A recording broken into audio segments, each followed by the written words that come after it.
Kalau kita mau geser ke digital, apalagi semakin dengan adanya COVID semakin masif ke sana karena pengennya contactless. Tetapi pasar itu bukan milik kita. Lompatannya itu loh Pak ya. Nah, eksponensialnya. Nah, kembali lagi bedanya startup itu ya itu ada yang namanya titik eksponensial. Ketika tipping point-nya sudah pas, critical mass-nya tadi, dia akan eksponensial naik. Selamat datang di Gazebo saya. Assalamualaikum warahmatullahi wabarakatuh. Sobat, jumpa lagi dengan saya Nurhidayat Sardini dalam bincang-bincang di Gazebo NHS. Saya berdoa mudah-mudahan para sobat sehat walafiat, bahagia selalu, dan itulah mampu menjadi penangkal dari COVID-19. Kali ini sobat, saya kedatangan tamu istimewa. Sapa saja ya, kita sapa saja Mas Bambang Supradono. Ya. Disingkat apa itu Mas? BS kali. BS ya. Jangan iya kan? Jangan itu ya, jangan yang itu ya. Oke. Apa kegiatan sehari-hari Mas Bambang? Ya baik Pak NHS, makasih atas kesempatannya. Selama ini saya lebih banyak berkegiatan mengawal sebuah kelembagaan non struktural di Jawa Tengah dan di Kota Semarang, yaitu Komite Ekonomi Kreatif. Komite Ekonomi Kreatif itu kayak macam badan kreatif gitu. Iya betul, badan kreatif Yang di pusat. Ya. Sebetulnya seperti itu di Badan Ekonomi Kreatif Pusat ya. Bekraf ya. Bekraf. Tapi Bekraf perasaan setahu saya sudah dibubarkan buat. Betul. Sekarang melebur jadi satu lagi dengan Kemenparekraf ya. Padahal dulu terpisah. Betul. Itu di level pusat ya. Iya, iya. Ketuanya sekarang Sekarang Pak Sandiaga Uno menterinya. Mantan calon presiden. Iya. Nah itu di level pusat Bekraf dulu. Ya. Lalu di level provinsi ya. Iya, provinsi. Komite Ekonomi Kreatif Jawa Tengah. Kalau di kota? Kota Semarang. Sama? Iya sama. Namanya sama? Lembaganya sama. Kebetulan memang sudah ada di Perda di pasal 57 disebutkan ada Komite Ekonomi Kreatif. Undang-undang?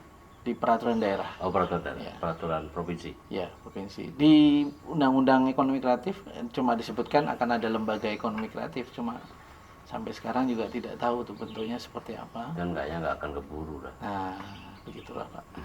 Itu cermin ya dari pemerintah ya. Ya, kadang-kadang nggak jelas. Kita bicaranya udah nggak enak dulu, nggak jelas ya. Ya. Saya kira memang banyak jargon dah. Dari zaman orde lama sampai orde yang tidak lama lagi ini. Itu yang memang jargon ya. Tapi memang benar jalan itu ekonomi kreatif itu. Ya, kalau saya memang fokusnya kan lokus itu masyarakat itu kan ada di kabupaten kota ya. Jadi memang subjeknya memang ada di sana. Dan kalau bicara kreativitas semua basisnya ada di masyarakat, potensinya ada. Cuma memang kalau dikelompokkan sektor-sektornya atau disebut 17 subsektornya itu memang ada beberapa kota yang punya semua, tetapi ada juga yang enggak, tergantung kapasitas kotanya. Kalau di Semarang tuh 17 subsektor ada semua. Nah itu nggak hafal itu ya, 17 subsektor. Hafal sedikit sih itu. Gitu. Nah ini semuanya tentang ekonomi kreatif. Iya betul. 17 item. Iya 17 subsektor iya. menyangkut ekonomi kreatif. Betul. Apa saja Pak yang paling besar kontribusinya yang sudah cukup lama pembinaannya juga itu kuliner. Ya itu kuliner tuh dari yang tradisional sampai yang kemasan gitu. Kemudian kriya tahu. Kemudian fashion. Nah, untuk 14 subsektor ini yang mungkin yang cukup besar sih sudah jalan ya, TV dan radio. Kemudian periklanan. TV, radio, periklanan masuk ke IT. Bukan, Mas, sendiri, subsektor sendiri ya. Kalau IT itu ada bidangnya aplikasi sama game. Ya, terus ada yang tradisional kayak seni pertunjukan. Kemudian musik, film, kemudian ada seni rupa dan lain-lain lah. ada lagi desain interior, arsitektur, desain Yang paling komunikasi menonjol visual. untuk Jawa Tengah apa?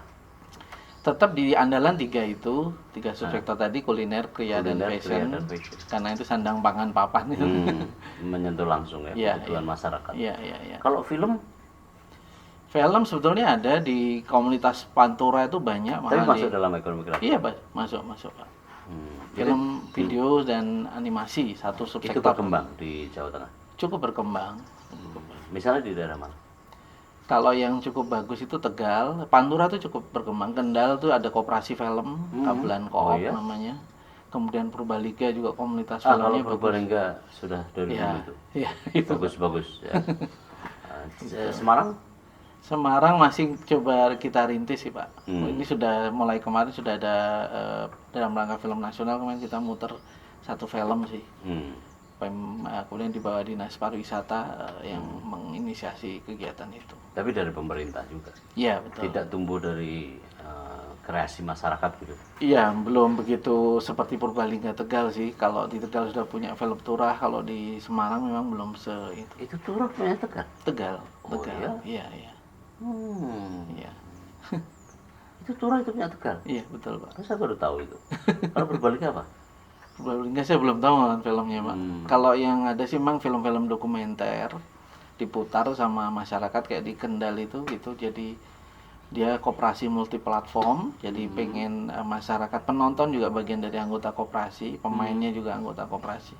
Jadi bersinergi, bekerja sama untuk menghadirkan film-film lokal gitu. Dan diputarnya pakai layar tancap gitu, Pak, sambil minum kopi gitu. Seperti itu kegiatannya. Itu semua ditangani pemerintah. Kalau yang tadi agak mandiri sih, Pak. Nah, coba saya pengen, lembaga ini juga pengen membantu supaya pemerintah itu juga tahu lah arah kebijakannya ya, karena ini hal yang baru. Kalau di 3 subsektor itu saya pikir juga sudah berjalan. Nah, yang 14 ini kan harus dibantu ya.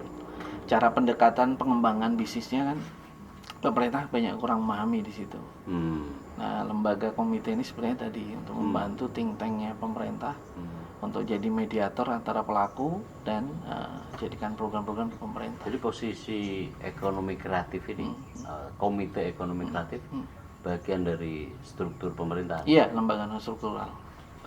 Di bawah dinas ya berarti ya, kalau di level provinsi ya. Kalau sebenarnya ini juga lagi kita diskusikan sih, sebenarnya kalau bicara tugasnya kita bertanggung jawabnya ke gubernur.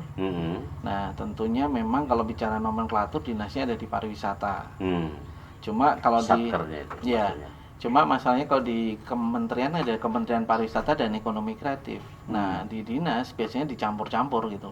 Ada pariwisata, pemuda dan olahraga kayak di Jawa Tengah itu, terus di kotanya karena juga. itu nomenklatur Ya. peraturan Mendagri deh kalau nggak salah ya. Ya, Regrouping gitu ya. Betul. SOTK itu Ya, namanya betul. maksudnya. Iya. Tetapi itu jadi masalah. Sangat, Pak, sangat. Karena tadi nggak mungkin ada satu kayak tadi Kemenparekraf itu juga masih suka tumpang tindih dengan kementerian lain seperti Kementerian Koperasi dan UMKM. Di level pusatnya. Pusat. Tapi itu mempengaruhi terhadap perhatian pemerintah kota, pemerintah daerah ke aspek ekonomi kreatif. Iya pasti, Pak. Karena Kenapa tadi gitu ya? Tadi sektornya cukup luas, ada 17 subsektor dan itu kalau bicara desain produk tuh, Pak, bicara ini kan produknya kan definisinya adalah mendesain sesuatu produk secara fungsional dan itu harus mewujudkan. Misalnya saya mau desain sepeda listrik gitu. Nah, itu kan dia harus mewujudkan juga jadi sepeda listrik dan itu tidak ada dinas yang paham mengembangkan itu, dan biasanya penemuan-penemuan itu harusnya di kampus itu mamanya kalau menemukan, terutama di teknik kimia tuh, Pak, itu bisa menjadi pejuang nilai tambah ya, karena inti yang disasar itu kan menciptakan produk turunan yang punya nilai tambah. Semakin tinggi nilai tambahnya, semakin ya kontribusi ekonominya kan semakin tinggi. Gitu. Itu tadi misalnya ekonomi pariwisata, lalu ekonomi kreatif, itu masuk dalam tupoksi dinas pariwisata ekonomi kreatif gitu ya. Nah, sedangkan kepala dinasnya misalnya saya paham juga. Makanya itu Pak. Itu salah satu Iya, faktor. kendala. Padahal ini potensi ada Karena ini sekali. kan dipaksa ini, Iya. dipaksa, Iya. kawin paksa Iya, ini iya, iya. di antara bidang yang sebenarnya berbeda, Betul. tapi kemudian dipres Iya. karena memenuhi nomenklatur betul, yang diatur gitu ya. Iya, iya.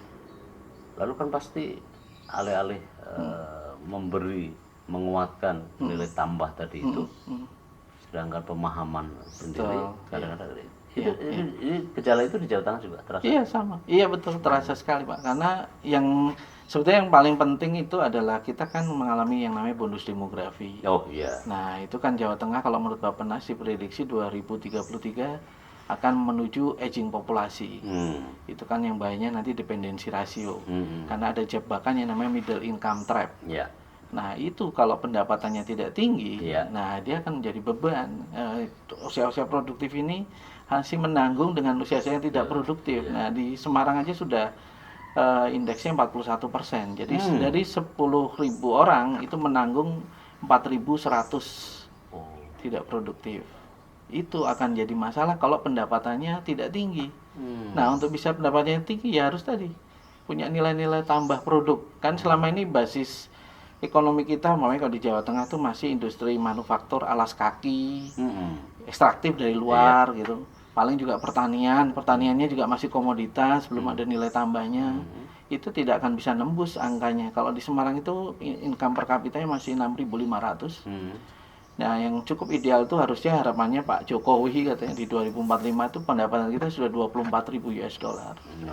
Nah, itu kan harus ada lompatan di situ, Pak. Ambisius ya, target ambisius. Tapi menurut kita sebagai rakyat ya kita juga harus bisa mampu menerjemahkan, Pak. Tapi kalau nggak cover juga sama aja kan. Nah, apa sih sebenarnya masalah-masalah ekonomi kreatif di Jawa Tengah ini atau Indonesia pada umumnya menurut Mas Bambang? Ya, terkait tadi Pak, 2033 Jawa Tengah masuk ke aging populasi dan menjadi penting manakala si pendapatan orang-orang yang ini tidak kunjung naik karena dependensi rasionya semakin besar bebannya karena dia menanggung orang-orang yang tidak produktif. Nah, itu akan jadi masalah. Bisa jadi social unrest menurut saya sih, kerusuhan sosial tapi dalam bonus demokrasi. Betul, bonus demografi ya. Nah, memang di Jawa Tengah berapa rasio antara usia produktif dengan yang harus ditanggung, makin besar atau makin kecil? Kalau indikasinya masih makin besar ya Pak. Kalau di Semarang yang baru tahu sih saya Semarang sih Pak, itu sekitar 41%. Jadi setiap 10.000 penduduk menanggung 4.115. Idealnya? Ya tentunya kalau ini memang karena menuju ke populasi menua memang begitu struktur penduduknya akan begitu. Jadinya harusnya bagaimana yang produktif itu segera tidak bisa lolos dari pendapatan. Intinya di pendapatan sih Pak. Income per kapitanya itu harus dinaikkan. Sekarang trap. Iya, kalau ini memang gejalanya biasanya negara-negara yang punya kekayaan alam itu masih terjebak di situ. Karena dia tidak punya produktivitas. Jadi tadi struktur lebih mengandalkan sumber daya ekstraktif. Betul, sumber daya ekstraktif, alam. iya.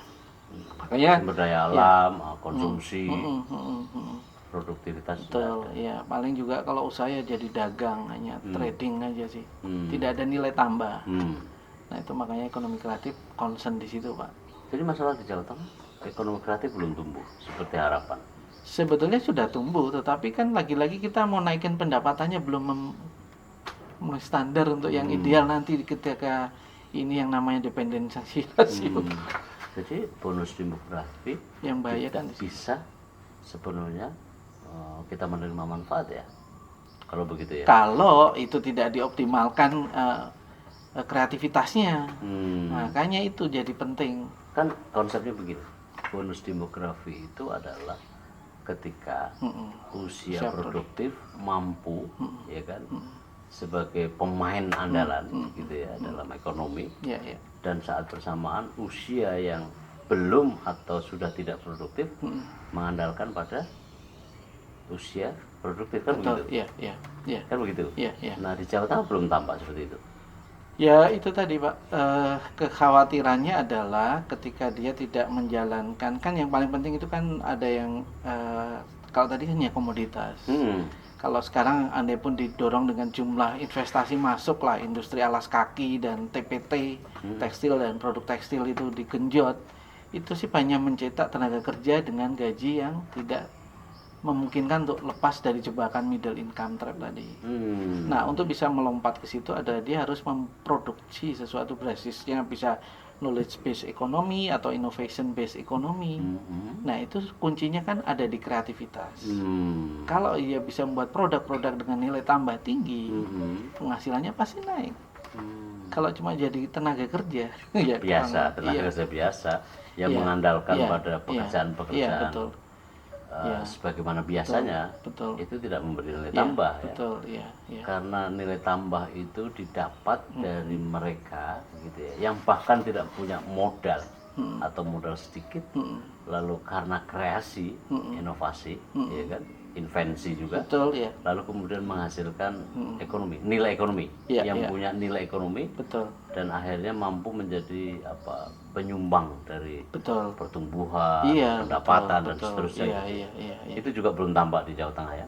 Kurang Pak, masih kurang. Ya? Masih kurang. Ada tapi masih kurang. Harus diperbanyak. Kalau itu peranan apa yang ingin dimainkan oleh komite ekonomi kreatif tadi? Ya, problemnya adalah banyak sumber daya tapi belum diintegrasikan. Jadi bagaimana, umpamanya kita bicara ada sumber kampus ya. Kampus itu kan talent pool banyak di sana Pak. Dan bagaimana ada skema-skema pembiayaan cukup besar, itu harusnya bisa didorong. Kalau bicara kemarin saya pas jalan-jalan ke Malaysia tuh, di Malaysia di Universitas UTM itu ada ICC namanya, Innovation Commercialization Center. Jadi bagaimana hasil riset applied risetnya itu dikembangkan. Kebetulan memang ada semacam perusahaan holding konsorsium. Dia dikasih lahan khusus di situ. Dibentuk untuk itu. Iya, dia dikasih lahan di situ dan ada intervensi pemerintah juga. Akhirnya dia bisa menggilirkan produk-produknya. Di kita sudah mulai jalan pelan-pelan sih. Di UGM sudah cukup bagus dengan ada kayak Ginos kayak gitu tuh. Itu sudah. Itu masuk ekonomi kreatif juga. Iya, kan itu desain produk. Iya, Pak. Nah, itu yang makanya integrasinya itu bukan basisnya cuma kayak tadi 3 subsektor itu terus. Yang paling bisa apa itu tadi?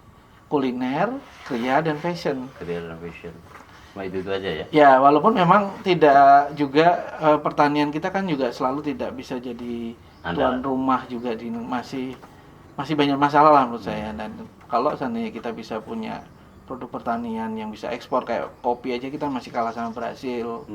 Nah, ini kan masih banyak masalah. Potensi sangat kita tidak kalah ya. Ini mungkin karena keunggulan komparatifnya banyak, jadi fokusnya jadi nggak bisa tajam gitu loh. Itu kurang ya pemerintah misalnya. Ya, karena tadi pemerintah merasa Indonesia sudah cukup dengan keunggulan komparatifnya tadi, kekayaan alamnya banyak, dengan pertambangannya. Tapi kan harusnya Jawa sebagai pulau yang tidak punya sumber kekayaan alam hampir minim, itu harusnya bisa menjadi multiplier dari produk-produk komoditas yang ada di luar Jawa. Umpamanya dengan mendorong tadi produk-produk dengan nilai tambah yang tinggi. Itu sih. Kalau Jawa Tengah nilai tambah produk apa yang masih belum potensi besar tapi belum bisa digali? Seperti pertanian aja lah Pak. Pertanian masih? Loh, kan hanya masih basisnya komoditas. Belum ada pertanian yang umpamanya keanekaragaman hayatinya itu bisa didorong jadi produk-produk kecantikan umpamanya Pak. Walaupun memang sudah ada ya Marta Tilar dengan itu, terus mungkin jadi jamu atau apa. Itu masih harus terus didorong. Karena kita punya resource gitu. Nah, ini yang kalau pelakunya memang banyak kan ada di Jakarta. Industri-industri besar ada di sana. Saya berharap di Jawa Tengah juga punya lah pelaku. Ya sudah muncul, sudah ada sih di kita. Itu pun sebenarnya bukan karena sentuhan pemerintah. itu. Iya. Dan memang. Nah, itu sih. Tapi saya terus saja skeptis kalau pemerintah itu bisa menjadi pempush ya, pendorong dari ekonomi itu, alih-alih ekonomi kreatif ya. Walaupun setiap ucapan pejabat itu selalu berbusa-busa meyakinkan, tapi kan kadang-kadang atau sebagian besar yang saya lihat enggak ngefek ke bawah gitu ya. Tadi soal Mas Bambang sampaikan tadi soal kelembagaan. Kelembagaan saja sudah masalah gitu. Nomenklaturnya nggak cocok, dicocok-cocokkan. Padahal kebutuhan, ya, jawaban terhadap kebutuhan di lapangan tidak selalu bisa diatasi dari kelembagaan. Tetapi menurut saya adalah pada perhatian. Perhatian itu dalam konteks kebijakan tentu saja, ya kan, yang mendorong, bukan malah mematikan. Kadang-kadang malah mematikan. Nah, apakah itu juga terjadi di ekonomi kreatif yang Mas Bambang kelola itu? Makanya kalau udah tahu masalah itu kan kita harus ikut memberitahu lah. Walaupun memang ini juga tidak mudah, Pak. Tapi intinya pemerintah harus dikasih tahu supaya dia juga tahu dalam mengawal kebijakannya. Ada sektor selain dia juga, pemerintah itu kan hanya stimulus, lebih ke fasilitator. Ada resource-resource yang bisa diorkestrasi kalau dia membuat ruang-ruang itu ada gitu loh. Tadi kalau kita sekarang ada kelembagaan ini, kita memang pengen tidak selalu mengandalkan pemerintah. Jadi rencana induknya nanti juga tidak hanya itu urusan pemerintah, tapi semua stakeholder terlibat gitu. Nah itu kan cuma harus ada katalisatornya, playmakernya harus ada, toh Pak. Nah itu harus ada yang main di situ. Karena memang otoritas di tangan pemerintah. Betul Pak. Contoh, kenapa sih pariwisata kita namanya Borobudur, namanya Candi Borobudur, Candi Klaten itu apa namanya? Prambanan. Iya. Itu kan di mana? Ya kan? Di Jawa Tengah. Tapi hampir semua orang tahu bahwa itu ada di Jogja. Salah? Enggak juga. Ini tradisi pariwisata yang sudah bertahun-tahun. Dan yang lebih banyak menikmati, menerima nilai tambah kan Jogja. Hotelnya di Jogja, ya kan? Karena branding juga sudah terbentuk. Tapi Jawa Tengah, apakah memperoleh nilai tambah? Ya, menurut Mas Bambang? Ya memang. Enggak. Iya sih Pak. Cuma memang ini kan kita juga mungkin Jogja juga dengan kapasitas kotanya yang kecil, jadi ya. Tapi ya kalau mau Jawa Tengah mau bisa ikut dapat kue, tidak hanya Jogja kan, memang pajak kayak di Bali aja itu yang paling besar PAD-nya itu kan di Kabupaten Badung tuh Pak. PAD-nya sampai 7 triliun tuh. Tahu saya. Dan itu paling besar di pajak perhotelan. Betul. Nah, Sektor harusnya hotel, betul. Kalau memang ya tinggal ngomong aja, dirembuk aja dengan Jogja supaya juga tidak terjadi. Itu adalah begini. Paket wisata dari manca kan. Iya. Kan kenapa misalnya paketnya adalah ke Candi Borobudur, lalu juga sekaligus ke Prambanan. Kenapa nggak misalnya ditarik satu rute, satu paket dengan Candi Gedong Songo misalnya? Iya. Itu kan pemerintah. Betul. Nah itu Pak, betul. Iya. Pemerintah. Iya. Tidak bisa diselesaikan oleh pemain swasta. Iya. Karena itulah infrastruktur. Iya, gitu. betul. Bagaimana caranya? Ya berpikirlah pemerintah. Iya. Kadang-kadang saya itu heran loh. Ya itu tadi skeptis bahwa pemerintah itu sebenarnya tidak banyak manfaat gitu ya dalam urusan pemberdayaan ekonomi masyarakat itu. Iya. Tapi begitu berhasil klaimnya tinggi-tinggi gitu loh. Apakah itu juga gejala umum Mas? Iya, betul, gejala umum, tetapi kan ada hal yang harus kita menuju ke perbaikan lah, supaya juga pemerintah supaya juga tahu lah dalam mengawal kebijakannya, jangan begini terus. Karena yang paling penting adalah menciptakan ekosistem yang mempersiapkan. Ada lompatan-lompatan itu harus segera. Misalnya kenapa untuk ekonomi kreatif, apakah saya juga nggak tahu ya Mas Bambang pasti tahu lah, apakah ada roadmap? Iya. Ada nggak di? Ini kebetulan saya juga lagi sedang merumuskan itu Pak. Roadmap di Jawa Tengah. Di Jawa Tengah juga. Baru kan? Baru, dan ya lagi-lagi memang drivernya memang regulasi dulu, baru akan wake up call-nya diregulasi. Habis regulasi selesai, baru diberangkatkan. Iya betul. Kadang-kadang selesai di situ, selesai juga di situ ya. Tapi it's okay lah, itu bukan berarti tidak ada manfaatnya. Nah kalau menurut Mas Bambang, apa yang perlu digali sih dengan potensi Jawa Tengah terkait dengan dimensi ekonomi kreatif? Apakah hanya 3 tadi itu? Ya, kalau makanya sekarang saya kembali ke terminologinya ya, menurut Undang-Undang 24 tahun 2019 kebetulan juga ditetapkannya tanggal 24 juga itu undang-undangnya. Itu kan ekonomi kreatif adalah perwujudan dari kreativitas yang saya tahu kekayaan intelektual, terus itu yang bersumber satu dari warisan budaya. Karena memang ini jadi daya saing. Betul, kalau kita bicara hal-hal ini kan memang nggak punya lah wayang itu kan ada di Indonesia. Kalau itu bisa dimodifikasi dengan hal yang baru, itu tentunya jadi akan mudah buat generasi-generasi muda untuk membuat konten-konten gitu. Kemudian jadi ilmu pengetahuan juga penting, dan teknologi. Nah, ini yang menjadi kata kuncinya adalah di situ, Pak. 3 sumber ini harus diolah dengan basisnya kekayaan intelektual, Pak, juga. Karena problemnya adalah ketika kita melakukan sesuatu tidak didaftarkan kekayaan intelektualnya, dan itu akan menimbulkan masalah ke depannya ketika sudah punya potensi ekonomi. Nah, kesadaran masyarakat juga masih kurang. Yang penting dia berkreasi sudah. Nah, nanti jadi ketika ada potensi ekonominya akan terjadi gesekan-gesekan kepentingan bisnis di situ, baru dia sadar. Karena apalagi kalau bicara pendaftaran kekayaan intelektual itu kan first to file. Siapa yang mendaftarkan pertama kali itu yang diakui. Dan itu banyak orang-orang pengusaha besar berguguran gara-gara lupa dengan pendaftaran kekayaan intelektual. Jadi soal literasi ya. Yang saya sendiri di Pekalongan dulu punya banyak kisah. Itu produk kreatif dari batik gitu ya. Tiba-tiba ada pendatang baru, pemain baru yang big business, lalu mengklaim itu sebagai dihakikan. Lalu begitu ada dianggap sebagai penjiplak dan punya resiko hukum. Nah, apakah ekonomi kreatif itu tidak misalnya mampu menggandeng? Atau Mas Bambang bisa ceritakan ya bahwa dinamika sekarang IT misalnya masuk nggak dalam hitungan dari komite ekonomi kreatif untuk nge-push gitu ya ini soal di Jawa Tengah ini? Jadi kalau tadi saya sebutkan ada 17 subsektor, itu kan ada beberapa yang bisa dikolaborasikan ya. Jadi yang bisa jadi enabler, makanya sekarang kita bicara IT ya. IT ini kan bisa mengangkat era aksesibilitas pasar ya. Nah, kayak sekarang kita ada, saya cukup di rumah masak tanpa harus saya mikirin toko atau tempat, cukup masukin platform. Nah, itu yang harusnya didorong. Jadi bagaimana peran dari setiap subsektor itu bisa berkolaborasi, saling mengempowering gitu loh.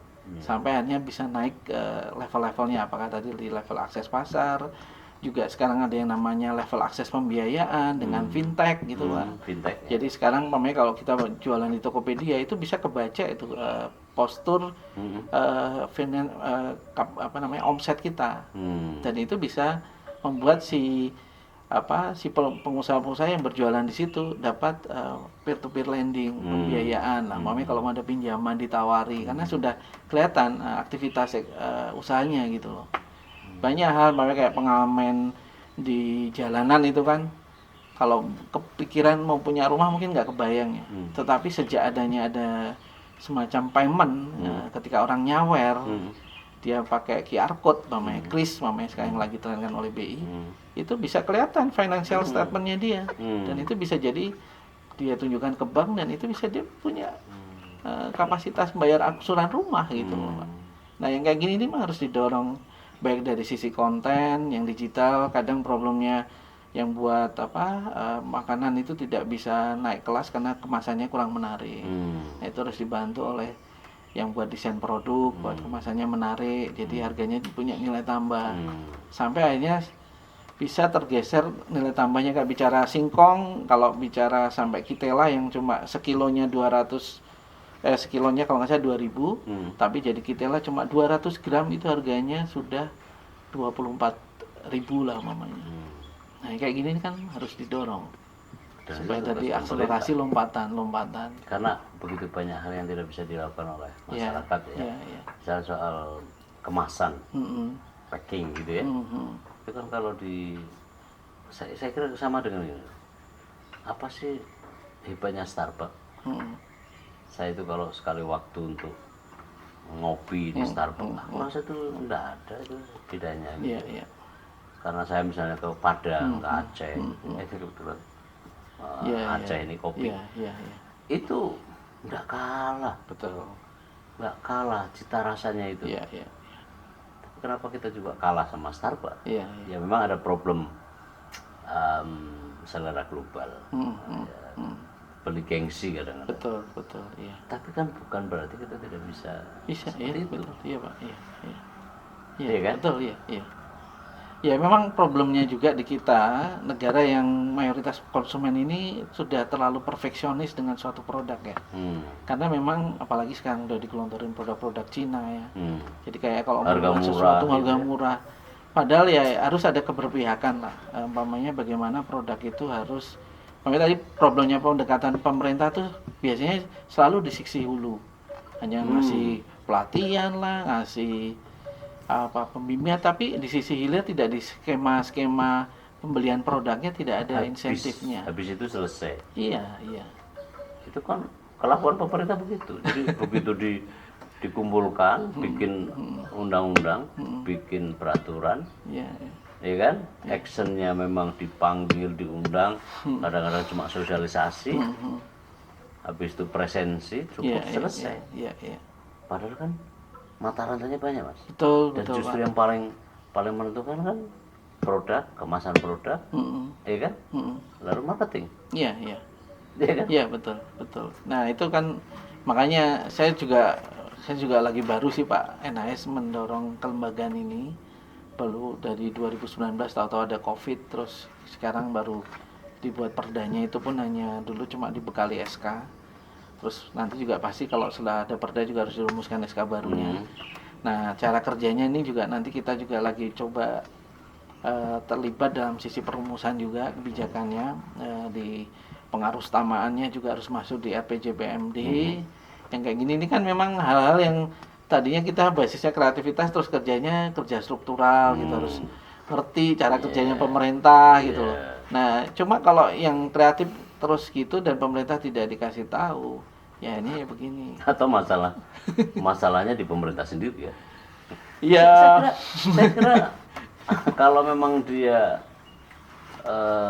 pelaku ekonomi kreatif tulen, sebenarnya kan pemerintah tidak diperlukan juga.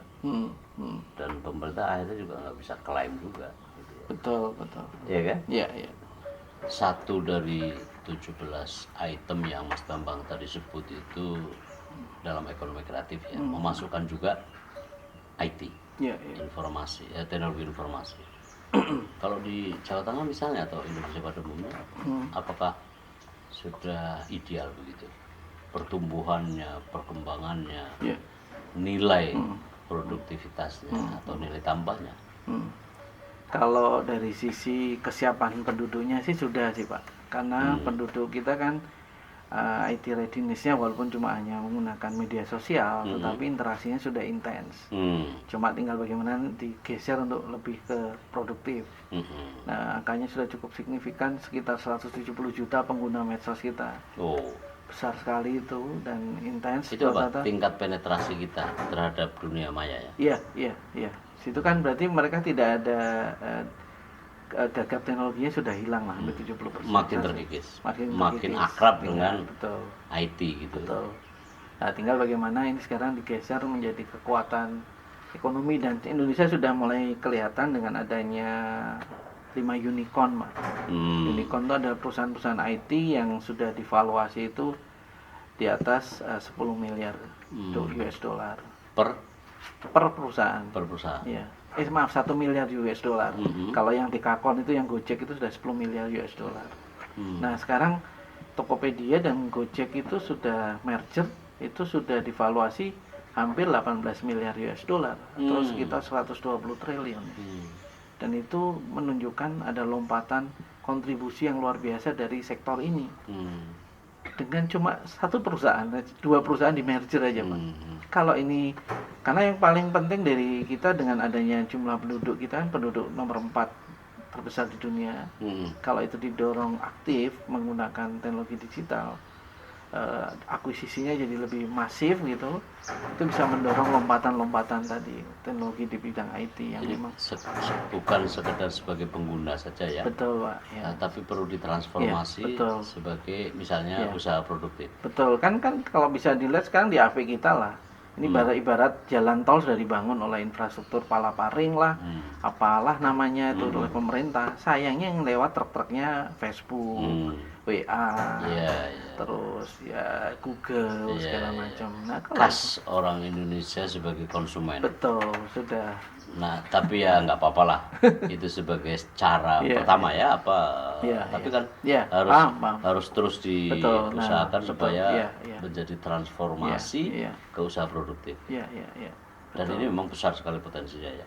Besar banget Pak. Sebetulnya yang paling besar dari sebuah aplikasi ini adalah ketika satu aplikasi terhubung, itu satu orang itu terhubung, itu ada transformasi dari otak kita dengan satu perangkat ini. Kita jadi bagian dari sini. Secara virtual kita hidup di sini. Itu namanya digital lifestyle. Dan itu perilaku kita dibaca, persepsi kita dibaca. Jadi jangan heran waktu jalan-jalan ke mall kita makan itu. Sebenarnya ini juga membaca Pak. Ini surveillance juga sih. HP saya kita taruhkan di McDonald di Citraland ya. Tahu ada suruh ngomen, apakah benar ini tempatnya di sini? Nah itu yang kalau kita lewat saja, padahal kita nggak ngendon gitu itu suka ada pertanyaan gitu, Paparon, McD gitu ya, pizza gitu, Starbucks, yang kita tidak ada urusan atau branding yang oke gitu ya, selalu akan kita ditanya. Itu maksudnya ya? Iya betul Pak. Jadi kekuatannya memang ini jadi media penetrasi sampai ke aktivitas hidup kita sehari-hari ya. Membangun tidur aja pegang HP. Jadi penetrasinya udah luar biasa menurut saya. Cuma bagaimana ini yang bisa didorong produk-produk Indonesia bisa masuk dalam alam bawah sadar masyarakat Indonesia. Jadi ya. Itu masih belum ya? Kurang Pak, kurang. Ya? Nah, dengan adanya aplikasi ini sudah agak mending ya, 11 juta UMKM sudah masuk di platformnya Tokopedia dan Gojek. Itu kan sudah cukup agak mending ya, meningkatkan akses dan kedekatan masyarakat terhadap produk lokalnya juga mulai ini. Itu sudah mulai agak sedikit tapi terus akan didorong. Kan lebih bagus sih. Sekali lagi bukan sekedar penikmat aja. Betul. Cuma yang jadi masalah lagi adalah dari pelaku-pelaku bisnis ini kan karena pemerintah nggak tahu tadi Pak. Nah, terus akhirnya ini dibuat liberal. Apa itu maksudnya? Ya ekonominya jadi dibiarkan investor luar masuk. Jadi kan kepemilikannya mulai sudah dari kreativitas masyarakat, terus dia bisa penetrasi, tapi kepemilikannya masih belum jelas. Karena kan dimungkinkan ya dunia yang global dengan batasan teritorial, IT kan nggak terkena. Terkena Pak. Kenapa begitu? Ya maksudnya yang tidak terkena maksudnya? Ada kan pemain lokal, pemain manca kan tetap juga punya posisi yang sama. Betul. Ada apa masalahnya? Tadi ketika dia melakukan inovasi, yang biaya inovasi itu siapa? Kan tidak ada, pemerintah tidak begitu paham terkait pengembangan dari setiap tahapan. Tadi kita agak flashback belakang ya. Dari ide gagasan itu kan kreativitas Pak. Terus jadikan penemuan tingkat awal, itu yang disebut prototipe, invensi yang Bapak sebut tadi. Cuma memang beda pendekatannya. Kalau ada istilah inovasi itu harus diterima pasar. Kalau tidak ada terima pasar itu belum inovasi namanya. Nah, jembatan ketika dia menuju sampai bisa diterima pasar inovasi ada yang namanya lembah kematian. Nah, ini butuh riset yang terus-menerus sampai akhirnya market sama produk itu fit. Nah, sayangnya ini duit-duitnya nggak jelas. Dan yang jelas nggak masuk ke negara. Maksudnya yang membiayai untuk inovasinya ini loh Pak. Siapa ini yang mau hadir di sini-sini? Ini belum jelas loh Pak. Dan seharusnya pemerintah ya? Ya bisa begitu. Kalau di Cina memang ada peran pemerintah kayak karena negara sosialis. Iya. Saya kurang tahu. Jadi kalau peran negara memang kuat. Tapi memang ada agenda-agenda bisnis yang saya kurang tahu ya terkait dengan. Itu tadi kan siklusnya tadi. Jadi pertama misalnya masuk ke platform. Lalu kemudian usaha untuk menjadi lebih produktif, lalu pada akhirnya kan harus ada intervensi pemerintah misalnya, atau intervensi dunia usaha kita, yang murni dan pada akhirnya akan memberi nilai tambah buat misalnya pendapatan. Kalau berbicara, itu yang ente sebut tadi yang masih blank ya. Kan tadi ketika dia melakukan riset dia butuh produk semakin fit, critical mass-nya tuh ada tuh Pak. Jadi umpamanya ini hal yang baru. Sebenarnya yang paling dilihat nanti di daily activity usernya. Penggunanya berapa sih, investor akan lihat. Ada kenaikan nggak, dia biasanya ngejar growth. Karena dari growth ini penetrasi pasarnya kelihatan. Dia berharap sebetulnya dia bisa jadi pemenang pasar, winner take all lah istilahnya. Dari situ si investor-investor tadi masuk, walaupun kita nggak ngerti ya seberapa besar uang yang dimasukkan sih. Nah, saya kurang paham. Tapi ketika dia akan mulai IPO, exit nanti ketika ini si investor kan juga akan narik duitnya. Tapi biasanya dia berharap kelipatannya juga antara ya 5 sampai 10 kali lipat kembalikan duitnya. Nah, mekanisme pasarnya adalah ya di IPO tadi. Artinya kan kalau pemainnya, platformnya adalah platform atau bahkan providernya adalah bukan di Indonesia, bukan ownershipnya punya orang Indonesia, kan berarti logika ekonomi kan, logika bisnis kan jalan bahwa itu pemasukan tidak jatuh ke sini kan? Iya betul, iya. Artinya kan pemerintah cuma, artinya dunia platform kita itu hanya sekedar penyedia panggung saja, nanggap dalang saja, yang pemain orang lain dan tentu saja dia memanfaatkan karakter konsumerisme paling sejati kebanyakan orang Indonesia, lalu uangnya kan ke sana, pajak lah dan seterusnya, nilai tambahnya juga tidak jatuh ke sini kan? Itu maksudnya? Iya betul. Nah ini yang saya pengen pemerintah juga hati-hati. Kita bisa mengibaratkan lah kayak pasar-pasar yang sekarang ada. Kalau kita mau geser ke digital, apalagi semakin dengan adanya COVID semakin masif ke sana karena pengennya contactless. Tetapi pasar itu bukan milik kita. Tapi kan tidak seluruhnya ya. Kayak macam Gojek kan punya kita, punya Indonesia. Harusnya pemerintah bisa melihat itu. Padahal di undang-undang di peraturan terkait investasi malah didorong bisa 100% kepemilikan. Harusnya kan nggak boleh yang kayak gini, terlalu strategis. Mungkin pemilikannya jangan banyak-banyak lah. Jadi investor asing itu nggak terlalu menguasai, bisa sampai 100% gitu. Itu bisa Pak, bisa didorong sampai ke situ. Yang terjadi adalah kalau sampai dikuasai 100%, itu kan sama aja. Ada. Kita nggak punya kedaulatan tuh Pak. Iya, ada itu. Memungkinkan itu Pak. Karena regulasinya memungkinkan. Tapi sudah terjadi juga. Belum sih. Kita makanya nanti kita lihat dengan adanya sekarang kan kita belum tahu masih dimiliki oleh berapa persen tuh kurang tahu. Karena masih belum. Karena proses IPO kan baru kelihatan terbukanya nanti. Iya, itu di sektor itu. Di hal lain kan juga terjadi. Misalnya penyedia jasa komunikasi, hampir semua kan tinggal cuma Telkomsel saja, yang dan beberapa di antaranya. Tapi macam Excel, macam Mentari, kan bukan kita lagi gitu loh. Itu juga bisa terjadi di soal itu ya. Iya. Betul sih. Kerugiannya apa dong? Ya lebih ke kepemilikan usahanya itu bukan kita ya, maksudnya perputaran uang, jadi kan kalau enggak capital outflow lagi nanti ke situ tuh Pak. Yang secara tradisional itu sering terjadi. Ya itu tidak hanya di situ, angkatan udara, bukan angkatan udara, sektor udara itu juga begitu. Iya. Terus kalau apa yang menjadi penghalang dari pengembangan pada akhirnya ekonomi kreatif dalam sisi IT ini memberi betul-betul nilai tambah buat masyarakat, pelaku usaha kita baik kecil maupun big business misalnya, dan yang jelas kemudian memberi pemasukan buat pendapatan baru baik pemerintah dan terlebih adalah masyarakat. Iya.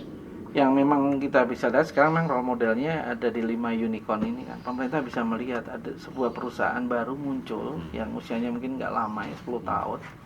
Tapi nilai valuasinya sudah sebagian besar. Gojek itu juga sekarang udah karyawannya mungkin sekitar 2000-an Pak.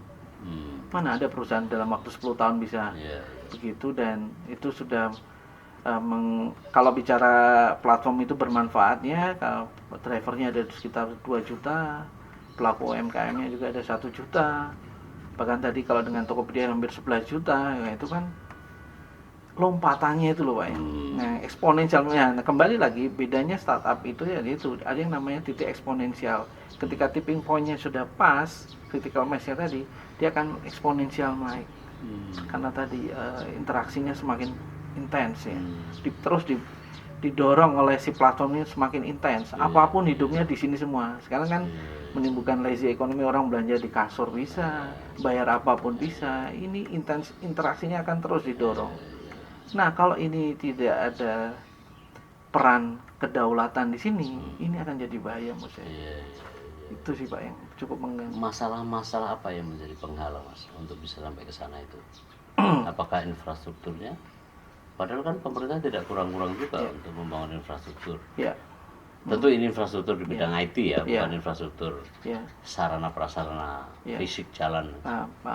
Walaupun itu juga akhirnya digenjot juga sama pemerintah. Maksudnya kan lebih banyak diarahkan ke situ kan. Betul. Yang paling penting adalah di SDM sih Pak. Kayak Gojek itu memang masih banyak mengandalkan SDM dari India loh. Jadi kalau digital talent kita masih terbatas. Tapi level manajemen lah. Pelaku kan orang. Ini kan perusahaan yang super hyper growth ya Pak. Jadi dia harus cepat adaptif. Dan ini memang harus segera pemerintah juga harus tahu nih karakter bagaimana bekerja dengan perusahaan-perusahaan super hyper growth itu kayak apa sih. Budayanya kerjanya beda Pak. Jadi ini yang penting untuk segera dikonsolidasikan ke talent-talent Indonesia untuk bisa masuk di pasaran ini. Kalau enggak yang ngisi orang-orang luar lagi. Nah ini yang saya lihat pemerintah juga lambat di situ. Cuma hanya tahu ada pelatihan terkait talent digital gitu, tapi belum bisa sampai yang bisa melakukan lompatan-lompatan ini. Dan itu sampai sekarang masih hanya dipenuhi oleh tenaga ahli dari India tadi. Luar. India memang dikenal sangat sangat oke di soal itu ya, karena dia memang transformasi digital memang jauh lebih kuat, lebih mendasar dan accelerate banget itu ya. Memang harus diakui. Kalau misalnya Mas, hal-hal lain misalnya soal jaringan, ya bagian dari infrastruktur, komunikasi, teknologi informasi apa juga jadi penghalang? Ya terutama di sisi rural ya Pak. Saya kasih contoh aja Pak.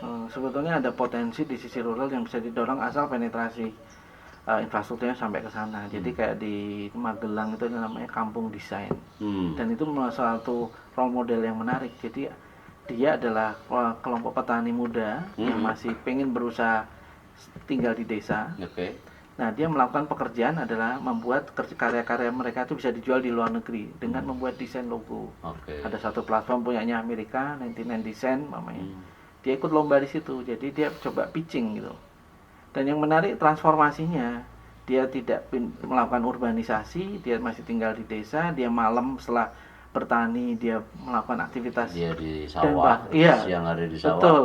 Dan malam berselancar. Betul. Dan itu membuat kapasitas finansial mereka naik. Dan yang menarik lagi dia menyelesaikan problem-problem pembangunannya dengan bergotong royong. Jadi kalau jalannya rusak daripada minta pemerintah, udah kita punya duit kok, kita lombain. Mereka selesaikan sendiri. Itu dia. Itu kan tinggal cuma dorong penetrasinya sampai ke situ dan dia akan mencari format-format akses-akses yang bisa memungkinkan dia bisa mengakselerasi walaupun dia tinggal di desa. Internet itu sangat memungkinkan. Tapi di desa itu jaringan sudah kurang, masih banyak yang kurang itu. Saya ingat itu ucapan seorang menteri bahwa jaringan kita, koneksi kita itu paling lemot se-ASEAN, Asia Tenggara kan. Apa jawabannya? Kalau cepat untuk apa? Nah ini kan ucapan yang tidak produktif. Nah itu tadi, dia tidak menyiapkan akan ada lompatan-lompatan seperti itu. Itu dia. Kalau dia sadari, ditambah dengan visi, dia akan mengatakan, oke, kita akan tingkatkan. Lalu sambil katakan, kita petakan dulu di daerah pedesaan, setengah pedesaan, perkotaan, atau itulah perlunya koordinasi dengan pelaku usaha. Kalau begitu kan interdepartemen, antar departemen kan begitu. Baru omongannya yang benar begitu. Jangan kemudian untuk apa terlalu cepat. Ya, ya. Dia tidak mampu mengantisipasi kemungkinan bahwa masyarakat Indonesia termasuk kalangan petani Ya. akan melakukan lompatan. Iya, iya. Dan itu banyak yang tidak sekolah loh Pak di sana. Nah itu dia. Dia bisa bahasa Inggris secara otodidak karena Iya. tekanan keinginannya untuk Nggak memperoleh apa-apa penghasilan. kalau translate-nya pakai Google, nggak apa-apa. Yang penting kan Betul. Dan orang itu bule terjadi, paham. iya, paham. Paham. Mereka juga udah tahu kok. Iya kan? Dan mereka malah bangga melihat transformasi sosial itu. Iya. Transformasi dari dunia konvensional lah saya sebut ke dunia maya itu kan sebenarnya dalam setahun terakhir ini saja lah kan makin cepat. Orang kan nggak bisa ngebayang bahwa kita bisa mengajar melalui video call, melalui perangkat-perangkat Zoom, MS Teams, atau apa saja lah yang bisa kita sebut. Faktanya bahwa semua orang sekarang menghadapi itu. Anak didik kita, adik-adik kita seusia SD dalam 1 tahun lebih ini, orang tuanya dipaksa juga untuk memahami bagaimana platform ini kan. Paling kurang kan akrab dulu. Iya, betul. Jangankan di kalangan petani, di kalangan dosen sendiri yang gaptek juga enggak ketulungan juga banyaknya. Ya, ya. Mas Bambang melihat itu apa? Ya tadi, ini kan ada yang namanya pergeseran generasi. Sekarang era baby boomer seperti usia-usia kita ini kan udah mulai. Nah, yang generasi Z ini kan, mereka kan nggak terlalu takut. Iya, kan kita dulu kalau lihat barang sesuatu baru elektronik agak takut. Kok mereka enggak. Eksplorasinya cuma memang harus diarahkan. Eksplorasinya tidak hanya sebagai konsumen, lebih jadi produsen. Membuat kreasi-kreasi konten seperti ini yang membangun. Kemudian ya terlibat dalam banyak jaringan global. Memungkinkan karena saya juga punya komunitas yang tadi di rumah kerjanya tapi penghasilannya dolar tuh banyak Pak. Dan itu memungkinkan lompatan. Nah, orang anak sekarang istilah-istilah yang kita nggak kebayang, ya kan? Suruh buka YouTube jauh lebih lincah daripada orang tuanya. Mereka buka Zoom begitu lincahnya, anak saya juga begitu. Artinya itu sebagai modal sebenarnya. Betul Pak, modal sekali. Kemampuan minimal yang bisa dimanfaatkan. Ya itu tadi bonus artinya, iya artinya cara berpikir pemilik otoritas juga harus berubah. Iya, harapannya begitu. Jangan kemudian menjawab bahwa kalau cepat itu apa? Nah, kan? Oke, Mas Bambang, thank you banget atas bincang-bincang ini ya. Mudah-mudahan memberi manfaat buat semua orang. Sobat, saya memang senang karena bincang-bincang tadi itu kita membuka banyak hal mengenai persoalan-persoalan yang masih menggelayut dan sebagian memang sudah dapat terselesaikan, tapi sebagian yang lain terutama pada loncatan ke depannya masih perlu banyak dilakukan, terutama sepotong dua potong kalimat yang disampaikan tamu saya ini untuk kemudian disesuaikan dan bisa dipikirkan untuk ke arah yang lebih baik, terutama untuk generasi yang oleh tamu saya Mas Bambang ini sebagai persiapan dalam bonus demokrasi. Sampai jumpa lagi di kesempatan berikutnya. Assalamualaikum warahmatullahi wabarakatuh.